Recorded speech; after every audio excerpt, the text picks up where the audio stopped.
కేసీఆర్ను బండి సంజయ్ తిడుతున్నారని, కేసీఆర్ ప్యాకేజీలో భాగంగా కిషన్ రెడ్డి బీజేపీ ప్రెసిడెంట్ అయ్యాడని టీపీసీసీ వర్కింగ్ ప్రెసిడెంట్ జగ్గారెడ్డి అన్నారు. కాంగ్రెస్ని విమర్శించే ముందు నీ పార్టీ ఇచ్చిన హామీలను గుర్తు చేసుకోవాలని కిషన్ రెడ్డికి హితవు పలికారు. గాంధీభవన్లో ఏర్పాటు చేసిన మీడియా సమావేశంలో టీపీసీసీ వర్కింగ్ ప్రెసిడెంట్ జగ్గారెడ్డి బీజేపీపై మండిపడ్డారు. ఈ సందర్భంగా జగ్గారెడ్డి మాట్లాడుతూ బీజేపీ మైండ్ బ్లాక్ అయిందని, రాష్ట్రంలో ఏమవుతుందో తెలుసుకోలేని అధ్యక్షులు నువ్వేం కేంద్ర మంత్రివని ఘాటుగా విమర్శించారు.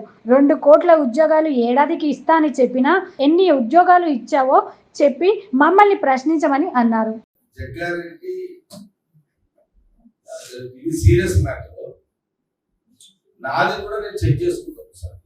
వాస్తవం జీవితం అంతా కూడా కష్టకాలంలోనే కష్టం ఉన్న పరిస్థితులే కష్టానికే లేదు. నాది ఎప్పుడు కష్టకాలంలో పనిచేస్తుంటే నాకు అది రాసి పెట్టున్నట్టు ఏముంటది. వాస్తవంలో చెప్తున్నా, ప్రశ్న అడిగినావు, సమయం సందర్భం చెప్పాలా లేదో కానీ నువ్వు మీడియాలో అడిగినప్పుడు జవాబు చెప్పాల్సిన బాధ్యత నాకు ఉంది. కరెక్టే. 2017లో ఉత్తమ్ కుమార్ రెడ్డి గారు పిసిసిలో ఉన్నప్పుడు అప్పుడు అందరూ షాకింగ్ గా ఉన్నారు, పక్షాల్లో ఉన్నారు, టెన్షన్లలో ఉన్నారు. ఆ టైంలో ఉత్తమ్ కుమార్ రెడ్డి గారు నాకు పిలిపించుకొని ఆయన అడిగాడు, దగ్గర రాహుల్ గాంధీ గారు సభ పెట్టాలి అంటే గవర్నమెంట్ వాళ్ళు ఇప్పటికే 3 ఏళ్ళు అయిపోయింది, ఏదో చేయాలి, మనం పార్టీని జోష్కి తీసుకురావాలి, క్యాడర్ని జోష్కి తీసుకురావాలి, మన లీడర్లు కూడా బయటికి వెళ్ళాలి, ఇదంతా జరగాలి. రాహుల్ గాంధీ గారి యొక్క సభ ఏర్పాట్లు నువ్వు చెయ్యాలి. నువ్వు నాకు తెలుసు ఆర్థికంగా నువ్వు ఇబ్బందులలో ఉన్నావు, అందరం ఇబ్బందులలో ఉన్నాము.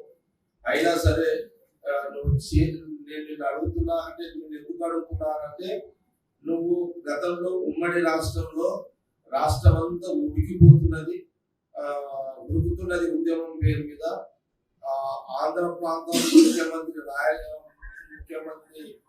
ఉమ్మడి రాష్ట్రంలో కిరణ్ కుమార్ రెడ్డి ఉన్నాడు, తెలంగాణ ప్రాంతంలో తిరగలేని పరిస్థితి ఉంది.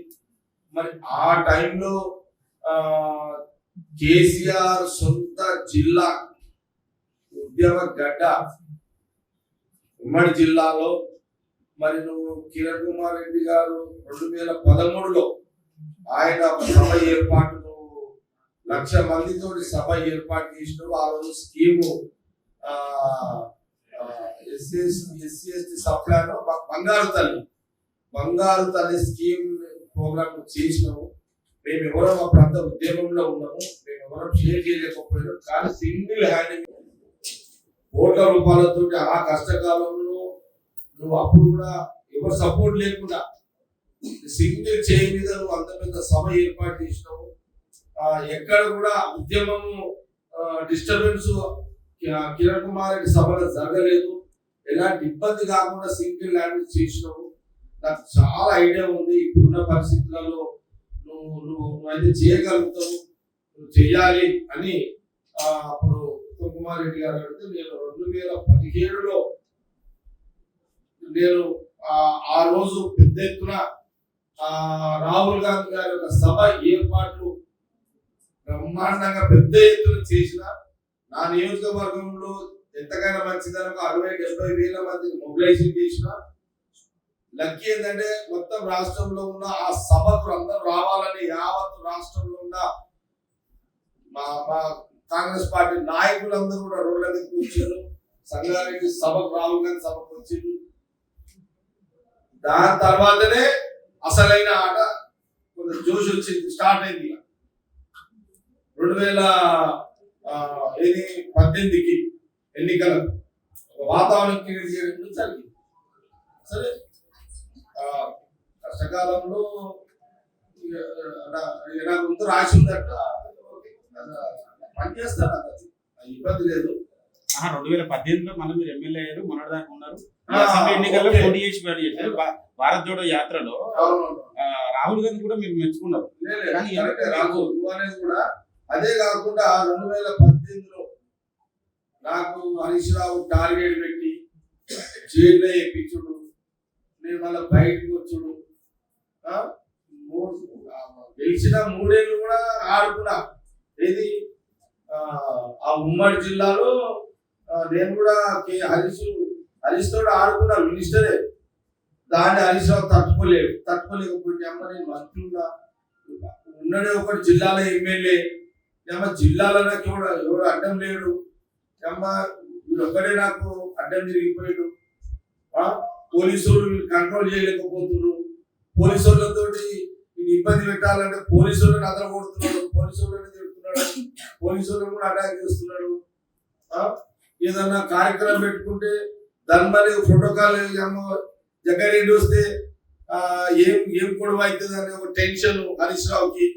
ఇదేం బతుకు అని హరీష్ రావు డిస్టర్బెన్స్ అయిపోయాడు. మొత్తం అంతా పిచ్చోడు అయిపోయి ఏం చేద్దాం అనే దాంట్లో అది ఆ పంచాయతీ పాస్పోర్ట్ ఇక అందరూ అది తీసుకొచ్చిండు, అరెస్ట్ చేసిండు. ఆ టైంలో ఇంకోటి చేసిన లేదా రాజు చెప్పినావు మళ్ళా ఏంది ఎమ్మెల్సీ ఎలక్షన్స్, ఏది ఉమ్మడి జిల్లాలో కష్టకాలమే కదా. ఇది గెలిచిన తర్వాత గెలిచిన అంటే గొడగొట్టాలని బాగా ట్రై చేసిండు. నేను ఆ 3-4 ఏళ్ళు బాగా కష్టపడ్డా, గెలిచిన తర్వాత ఆడిపించి మళ్ళీ కొత్త ఆట స్టార్ట్ అయింది. తర్వాత ఎమ్మెల్సీ ఎలక్షన్, ఇది లోకల్ బాడీ ఎమ్మెల్యే ఎలక్షన్ లో నిర్మల నా భార్యని అప్పుడు నేను నా ఉమ్మడి జిల్లాలో, కేసీఆర్ సొంత జిల్లాలో, చక్రాలు తిప్పి హరీష్ రావు జిల్లాలో చక్రాలు తిప్పుతున్నట్టు కదా హరీష్ రావు, చక్రాలు తిప్పి హరీష్ రావు జిల్లాలోనే యునానిమస్ కావద్దని కేసీఆర్ సొంత జిల్లాలో యునానిమస్ ఎమ్మెల్సీ యునానిమస్ కావద్దు, ఇక్కడ కాంగ్రెస్ ఉన్న 230 ఓట్లు నేను అభ్యర్థిని పెట్టి ఆ అభ్యర్థి నా భార్యను పెట్టి నా భార్యగా కాంగ్రెస్ 230 ఓట్లు వేయించుకొని అదనంగా 9 ఓట్లు ఎక్స్ట్రా చేసుకొచ్చి నేను కాంగ్రెస్ పార్టీ యొక్క ఉనికిని కాపాడుకుంటూ వాళ్ళ ఉనికిని ఖతం చేసిన. సీఎం జిల్లాలో యునానిమస్ కాకుండా ఎమ్మెల్సీని కాంగ్రెస్ పార్టీ సత్తా ఉన్నది అని చూపెట్టిన.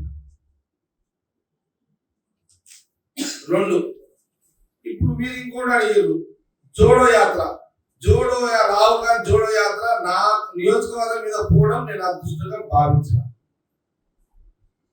నేను చాలా అదృష్టంగా రాహుల్ గాంధీ గారిని ఒక 20 కిలోమీటర్లు నా ప్రాంతంలో నడుచుకుంటూ పోతున్నాడు అనేది అదృష్టంగా, రాజకీయమైన అదృష్టంగా భావించి బ్రహ్మాండమైన స్వాగతం పలికి ఒక ప్రత్యేకమైన స్థానాన్ని గుర్తింపుని రాహుల్ గాంధీ గారి దగ్గర తెచ్చుకోగలిగింది.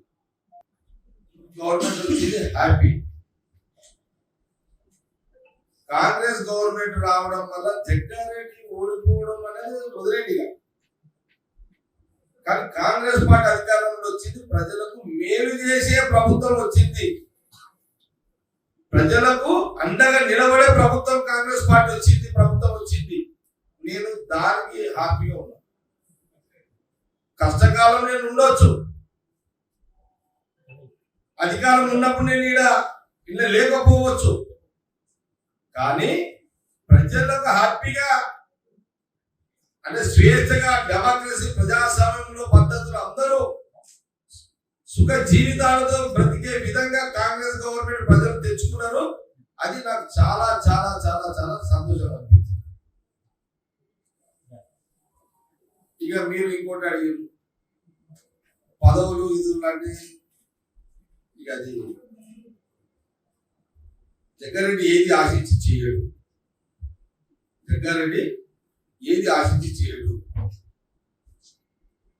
పడి ఎవరిని అడగడు. జగ్గారెడ్డి అవసరం ఉన్నప్పుడు కాంగ్రెస్ పార్టీ సోనియా గాంధీ, రాహుల్ గాంధీ, మల్లికార్జున ఖార్గే గారు జగ్గారెడ్డి అవసరం ఉన్నప్పుడు జగ్గారెడ్డి తప్పకుండా కాంగ్రెస్ పార్టీలో వాళ్ళు ఏ బాధ్యత ఇస్తే జగ్గారెడ్డి పనిచేయగలుగుతాడో ఆ బాధ్యత ఇచ్చే రోజు వస్తుంది. ఏడాదికి వస్తుందా, 2 ఏళ్ళకి వస్తుందా, 3 ఏళ్ళకి వస్తుందా, వస్తుంది. కాబట్టి గవర్నమెంట్ వచ్చే టైంలో నేనేదో లేను అనేది ఎవరు ఫీల్ కావద్దు. ఎవరు ఫీల్ అయ్యేటోళ్ళు ఉంటే ఇతరులు నేను అంటలేను కానీ ఇతరులు నేను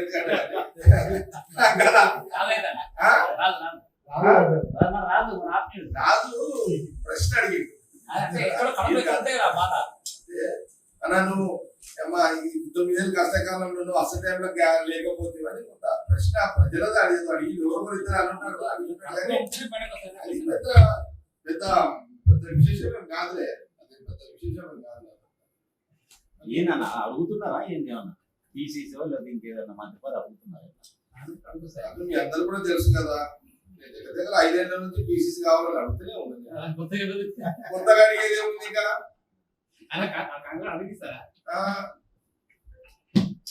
ఏదో అది కూడా తప్పు. ఇప్పుడు అడిగినా ఇప్పుడేం అవసరం అర్జెంట్ ఏం లేదు కదా. గతంలో బీసీసీ కావాలని అడిగినా కానీ ఇప్పుడు అర్జెంట్ ఏం లేదు. అర్జెంట్ లేదు. సీఎం ఉన్నాడు, పీసీసీ ఆయనే ఉన్నాడు, ఎమర్జెన్సీ ఏం కాదు.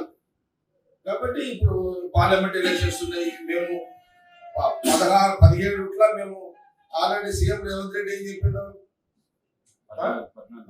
మినిమం 14 గెలవాలి పార్లమెంట్ అనేది ఆయనకు ఛాలెంజ్ పెట్టుకున్నాడు. ముఖ్యమంత్రిగా సీఎం రేవంత్ రెడ్డి గారు పిసిసి ప్రెసిడెంట్ హోదాలో తెలంగాణలో సోనియా గాంధీ రాహుల్ గాంధీ డైరెక్షన్ లో 14 సీట్లు తెలంగాణ గెలవాలనేది ఒక పార్టీ లైన్ ఉంది. ఆ లైన్ ని ముఖ్యమంత్రి కాదు, డిప్యూటీ సీఎం, క్యాబినెట్ మినిస్టర్లు, ఎంటైర్ కాంగ్రెస్ పార్టీ లీడర్లు, జిల్లా అధ్యక్షులు కానివ్వండి, అందరం కూడా సమన్వయంతో ఆ 14 సీట్లు రీచ్ కావడానికి అందరం కూడా పని చేస్తాం. అది మా బాధ్యత, మేము చేస్తాం. మాకు ఉన్నది అది ఇంపార్టెంట్. దాని తర్వాత మళ్ళీ లోకల్ బాడీస్ ఉంటాయి, ఇవన్నీ ఉంటాయి మళ్ళా. కాబట్టి ఇప్పుడు ఈ పీసీసీ చర్చ అవసరం లేదు. ప్రాథమికంగా దించేయాల్సిన ఎమర్జెన్సీ లేదు. కాబట్టి దానికి కాదు, మాకు ఛాలెంజ్ ఏంటంటే ఎంపీ ఒక లైన్ అక్కడ నుంచి ఒక లైన్ వచ్చింది. ఏఐసిసి నుంచి 14 సీట్లు గెలవాలి. 14లో 100% 14 మీద మా టార్గెట్. 14లో ఏమన్నా అటు ఇటు ఏమన్నా అయితే 10 కాడ వచ్చాక అది కాంగ్రెస్ పార్టీ ఏఐసిసి లైన్. 10 సీట్ల కాడ ఆగాలి. తెలంగాణ ప్రజలకు మేము అది అప్పీల్ చేస్తున్నాం. రాహుల్ గాంధీ గారి నాయకత్వాన్ని బలపరుస్తూ ఆయన భవిష్యత్తు ఈ రానున్న ఎన్నికలు ఆయన ప్రధానమంత్రి కావడానికి తెలంగాణ నుంచి ఒక 14 మంది ఎంపీలను ఇవ్వండి కాంగ్రెస్ పార్టీ కానీ గాంధీ భవన్ లో మీడియా పక్షాన తెలంగాణ ప్రజలందరూ కూడా కోరుతున్నాం. సెకండ్ ప్రశ్న ఏంటంటే, ఫస్ట్ నువ్వు జవాబు చెప్పు, మా ఇన్ఛార్జీల గురించి అప్పుడు నీతో మాట్లాడుతుంది. కిషన్ రెడ్డి గారు సడన్లీగా నువ్వేమంటున్నావు, మా 3 ఇన్ఛార్జీలను మేనేజ్ చేసుకుంటున్నారు ఏదో అని నువ్వేదో ఒక రాయి కొట్టేసావు.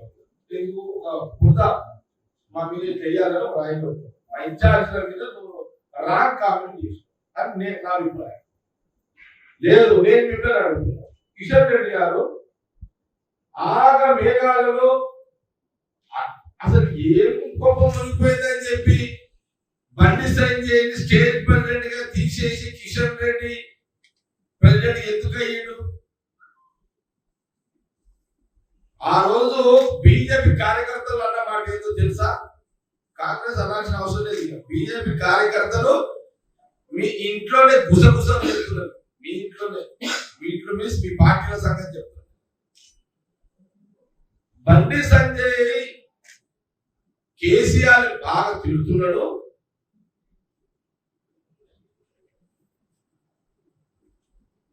అది కాంగ్రెస్ కి బాగా లాభమైతున్నది, కేసీఆర్ కి నష్టమైతున్నది. ఇతను తప్పించి నోరు మెదపని ఒక డమ్మీ క్యాండిడేట్ పెట్టాలని కిషన్ రెడ్డి కేసీఆర్ ప్యాకేజీలో కిషన్ రెడ్డి గారు బీజేపీ ప్రెసిడెంట్ అయ్యారు. ఇది కాంగ్రెస్ పార్టీ విమర్శ కాదు, బీజేపీ కార్యకర్తలు అంటున్న మాట. కేసీఆర్ ప్యాకేజీలో బండి సంజయ్య దిగిపోయిండు, కిషన్ రెడ్డి గారు ప్రెసిడెంట్ అయ్యిండు. అమిత్ షా ఏ చిట్టి రాసి పంపిస్తాడో అదే కిషన్ రెడ్డి గారు మాట్లాడతారు. ఇక్కడ బీజేపీ కార్యకర్తలు నాయకులు ఏ స్పందన కూడా పరిచయం అయిపోయింది. ఇది పరిస్థితి. దీనికి జవాబు కిషన్ రెడ్డి ఫస్ట్ చెప్పు. మీ కార్యకర్తలే మీ మీ మీ వ్యవహారాన్ని బయట మాట్లాడారు, దీనికి జవాబు చెప్పు. అప్పుడు అరే నిజంగా కిషన్ రెడ్డి అప్పుడు మేము మా ఇన్ఛార్జీల గురించి మేము అప్పుడు ప్రశ్నించు, మేము జవాబు నీళ్ళే నీ చక్కగా లేదు, నీ సంసారమే నీ చక్కగా లేదు, నీ పార్టీది నీ దగ్గర పెద్ద పెద్ద ప్యాకేజీలు నడుస్తున్నాయి. ఎవరు ఊహించకపోవచ్చు బండి సంజయ్ తీసేసి కిషన్ రెడ్డి గారిని పెడతారు అని చెప్పి. కాబట్టి కాంగ్రెస్ పార్టీ అనుడు కాదు, ఫస్ట్ మీ పార్టీ మీద మీరు ఆత్మవిమర్శ చేసుకోండి. కాబట్టి మీకు మా ఠాకూర్ గారి మీద, ఠాకరే గారి మీద, దీపా మున్షి గారి ముగ్గురు ఇన్ఛార్జీల మీద, ప్రెసిడెంట్ ఇన్ఛార్జి మీద కూడా నైతికంగా మీకు కిషన్ రెడ్డి గారికి విమర్శించే హక్కు లేదు. ఇది కాంగ్రెస్ పార్టీ తీవ్రంగా కనిపిస్తుంది. ఫస్ట్ నీ బుద్ధ కడుక్కో, మీదనే టన్నుల టన్నుల బుద్ధున్నది నీ దగ్గర, అది కడుక్కోవాలి. నేను కిషన్ రెడ్డి గారికి సూచన చేస్తున్నాను. ఇంకోటి దాదాపు ఈ పార్లమెంట్ ఎన్నికల తర్వాత రాహుల్ గాంధీ దేశం విడిచిపెట్టి పారిపోతాడు, అది మళ్ళీ చెప్తుంది. నువ్వు అడిగినావు ఏంటది ఏది అడగాలో కూడా తెలుస్తుంది. బెంజుకారులు తీసుకుంటారు మీ ఇన్ఛార్జి చాలా మంది పనుల కోసం ఏమన్నా ఎవరు మాట్లాడేది? ప్రభాకర్ ఎమ్మెల్యే ఓడిపోయి మైండ్ ఖరాబ్ అయిపోయింది. ఎంబీఎస్ఎస్ ప్రభాకర్ కి ఎమ్మెల్యే ఓడిపోయి మైండ్ ఖరాబ్ అయిపోయింది. బెంచ్ కారు అది కూడా ఒకటి నిందనా? 10 లక్షలు కడితే లోన్ ఇస్తున్నారు. ఆ బెంచ్ కారు తిప్పదు పని. 10 లక్షలు కడితే నెలకు ₹1,00,000 కట్టుకోవచ్చు. 2 కోట్ల బట్టి కూడా ఇస్తున్నారు. అది కూడా నింద, అదే ఒక నింద. అదే ఒక బెంచ్ కారు ఒక పెద్ద ఇలా ఈ రోజున బెంచ్ కారు గిఫ్ట్ అనడం, విమర్శ బీజేపీ చేయడం అనేది ఇది నవ్వులాటగానే ఉంది. ఇది నవ్వులాటనే. ఏ విమర్శ చేయాలో కూడా వీళ్ళకి అర్థమైతే బ్లాక్ అయిపోయింది బీజేపీలకి. తెలంగాణలో బీజేపీల మైండ్ బ్లాక్ అయిపోయింది. అందుకే నోటికి ఏది వస్తే మాట్లాడుతున్నారు. ఇది కాంగ్రెస్ పార్టీ సీరియస్ గా తీసుకోవాల్సిన అవసరం లేదు. బీజేపీ విమర్శలు కాంగ్రెస్ పార్టీ సీరియస్ గా తీసుకోవాల్సిన అవసరం లేదు. ఇంకోటి రాహుల్ గాంధీ దేశం విడిచిపెట్టి పారిపోతాడు అని కిషన్ రెడ్డి అంటున్న పార్లమెంట్. ఓకే, స్వాతంత్రం తీసుకొచ్చిన కుటుంబం యొక్క స్వాతంత్రాన్ని తీసుకొచ్చిన ఆనాటి మహాత్మా గాంధీ అంటే నెహ్రూ గారి మునిమన్మడు స్వతంత్రం తెచ్చిన ఆ కుటుంబంలో మునిమన్మడు దేశం విడిచి పారిపోతాడు అనే మాట కాంగ్రెస్ పార్టీ సీరియస్ గా తీసుకో. ఆ విమర్శకు వాల్యూ లేదు. ఈ మాట ఎవరన్నారు? కిషన్ రెడ్డి గారు అన్న మాట వాల్యూ లేదు, నో వాల్యూ. రాహుల్ గాంధీ గారి మీద అన్న మాటకు దానికి వాల్యూ లేదు. మాట్లాడుతూ పోరాటాలు మేము చేసుకున్నాము, మా నోటి గారికి వచ్చిన ముద్ద కాంగ్రెస్ అధికారులు వాళ్ళు ఎక్కడ కూడా పోరాటాలు చేయలేదు కేసీఆర్ ప్రధానమంత్రి. బండి సంజయ్ గారు, నువ్వు కాంగ్రెస్ పార్టీని విమర్శించే ముందు నీ కుర్చీను కాపాడుకునే చెప్తే నీకు లేదు. నీకు తెలియకుండా నీ పరిచయం కూర్చే కూర్చోవాలి. ఇంకేం మాట్లాడుతూ కాంగ్రెస్ మీద నువ్వు అట్లనే కూర్చొని కూర్చి కాంగ్రెస్ పడేసేది. మీరు ఎందుకు మాట్లాడతారు?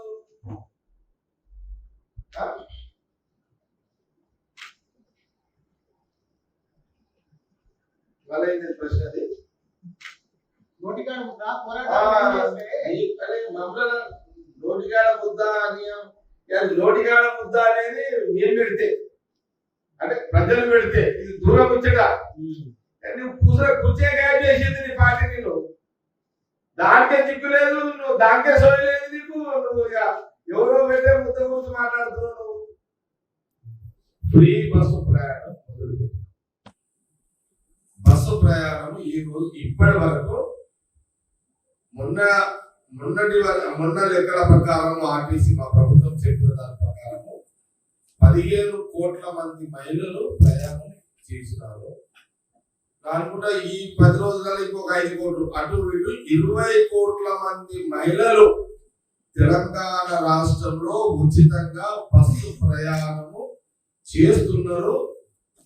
ఇది సోనియా గాంధీ గారు, రాహుల్ గాంధీ గారు, మల్లికార్జున ఖార్గే గారు స్వయంగా ఎన్నికల ముందు చెప్పిన వాగ్దానంలో మొదటి వాగ్దానము మొదలయ్యి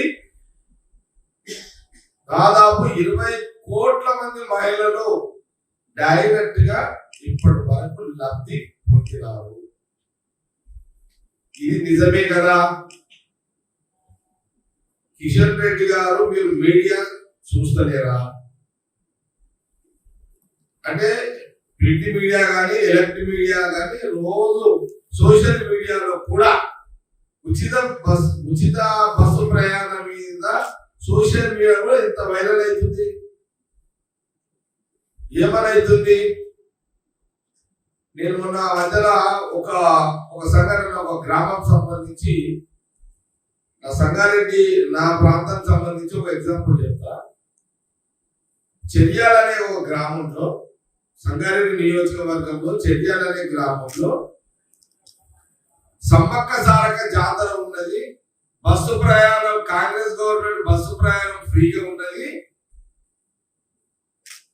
ఇక మనం అందరము ఆడవాళ్ళం అందరము సమ్మక్క సారక్క ఫ్రీగా పోవచ్చు కదా జాతరకు అని ఆడవ 100 మంది 200 మంది తయారు. ఇది కూడా నీ కళ్ళకు కనబడతలేదా కిషన్ రెడ్డి గారు? అంటే మీరు ప్రజలు ఎట్లా ఉన్నారు అనేది కూడా మీకు కనబడతలేదా? ఎట్లా జీవిస్తున్నారో కూడా మీకు కనబడతలేదా? అసలు కొన్ని సోషల్ మీడియాలో ఈ బస్సు ప్రయాణం మహిళలు ఉచితంగా సోనియా గాంధీ, సీఎం రేవంత్ రెడ్డి ప్రవేశపెట్టిన తర్వాత 2 నెలల్లో సీట్లు దొరకక కొట్లాడుతున్నారు మహిళలు. అక్కడ ఆర్టీసీ బస్సులో సీట్లు లేవు, కూర్చోవడానికి మహిళలకు సీట్లు లేవు. ఎందుకంటే డిమాండ్ పెరిగింది. ఉచిత ప్రయాణము డబ్బులు లేకుండా చుట్టాల దగ్గరికి పోయినా, ఇంకెక్కడ బంధువుల దగ్గరికి ఎక్కడైనా పోయినా, ఏదైనా గుళ్ళకు పోయినా, ఏదైనా గోపురాలకు పోయినా, ఏదైనా దావతు పోయినా, మహిళలు ఎక్కడ పోయినా ఈ తెలంగాణ ప్రాంతంలో ఉచితంగా ప్రయాణం ఫ్రీగా చేస్తున్నారు. సీట్లు దొరకక ఇబ్బంది పడుతున్నారు మహిళలు. ఇది సోషల్ మీడియాలో కూడా, ఎలక్ట్రానిక్ మీడియా, ప్రింట్ మీడియాలో వస్తున్నాయి కదా కథనాలు. ఇది కిషన్ రెడ్డి కనబడలేదా? కావాలంటే కిషన్ రెడ్డి గారు ఒకసారి మీ భార్యను కూడా ఆర్టీసీ బస్సు ట్రై చేయమని చెప్పండి. కిషన్ రెడ్డి బీజేపీ రాష్ట్ర అధ్యక్షులు భార్య ఒకసారి ఎక్కడ బస్సు ఎక్కిన తర్వాత ఆ బస్సులో కిషన్ రెడ్డి గారి భార్య బస్సులో ఎక్కి ఒకవేళ టికెట్ ఫ్రీగా ప్రయాణం అవుతుందా లేదా ఒకసారి చెక్ చేయండి. ఆ పని చేయండి. మీకు కొంత అవగాహన కోసం చేయండి. బురదల్లుడు పని చేసుకోవాలి. ఈ బురదల్లుడు లేనిది ఇట్లా వేస్ట్. ఎందుకంటే నువ్వు ఒక సెంట్రల్ మినిస్టర్వి, రాష్ట్ర అధ్యక్షుడివి, నీకు ఇంత కూడా నీకు ఇన్ఫర్మేషన్ లేకపోతే, రాష్ట్రంలో ప్రజలు ఎట్లున్నారో అనే ఇన్ఫర్మేషన్ లేకపోతే నువ్వు ఏం సెంట్రల్ మినిస్టర్వి, నువ్వు ఏం రాష్ట్ర అధ్యక్షుడివి? నంబర్ 1. నంబర్ 2 ఇంకోటి ఏది?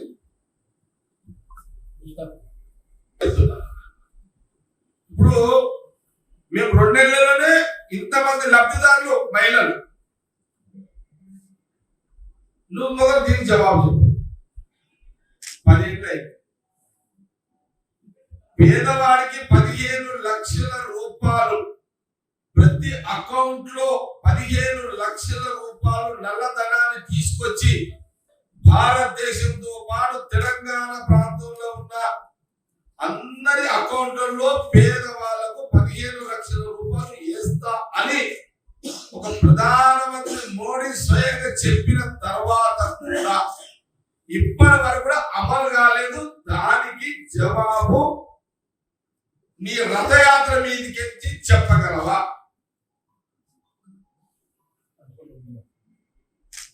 15 లక్షల రూపాయలు ఇస్తా గంటాబద్ధంగా నీ ప్రభుత్వం నీ నోటి నుంచే నువ్వు ఎన్నోసార్లు చెప్పినావు.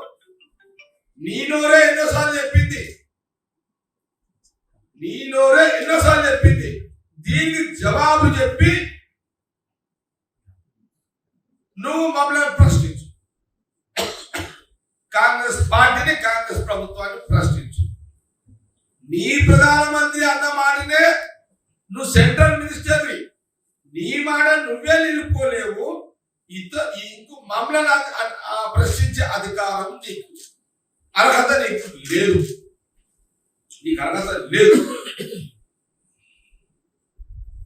రెండవది, సంవత్సరానికి 2 కోట్ల మంది యువకులకు, భారతదేశంతో పాటు తెలంగాణ ప్రాంత యువకులకు కూడా 2 కోట్ల మందిలో కొంతమందికి ఉద్యోగాలు ఇస్తామని ప్రధానమంత్రి చెప్పిండు. బీజేపీ ప్రధానమంత్రి చెప్పిండు. అందులో నువ్వు కూడా క్యాబినెట్ మంత్రివి. దీనికి జవాబు చెప్పు. దాని తర్వాత కాంగ్రెస్ పార్టీని, ప్రభుత్వాన్ని అప్పుడు ప్రశ్నలే. ఈ 2 మా కాంగ్రెస్ పార్టీ ప్రభుత్వం తరఫున అయితే వర్కింగ్ ప్రెసిడెంట్ గా నీకు 2 ప్రశ్నలు వేస్తున్నా. దీనికి జవాబు చెప్పి మమ్మల్ని అప్పుడు అడుగు. లేకపోతే నేను కిషన్ రెడ్డి గారికి ఒక మాట చెప్తున్నా.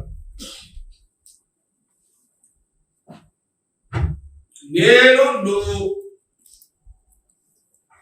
ఇద్దరం కలిసి ఆర్టీసీ బస్సు ఎక్కుదాం.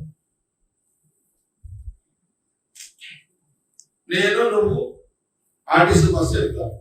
ఆర్టీసీ బస్సులో సోనియా గాంధీ గారు అన్న మాట నిలబెట్టుకునే ప్రయత్నంలో సీఎం రేవంత్ రెడ్డి చేసిన ఏది ఫ్రీ బస్సుని చెక్ చేద్దాం. దీనికి ఏమన్నా నువ్వు ధైర్యం చేస్తావా? దీనికి కిషన్ రెడ్డి గారు ధైర్యం చేస్తారా? ఇది ప్రశ్న.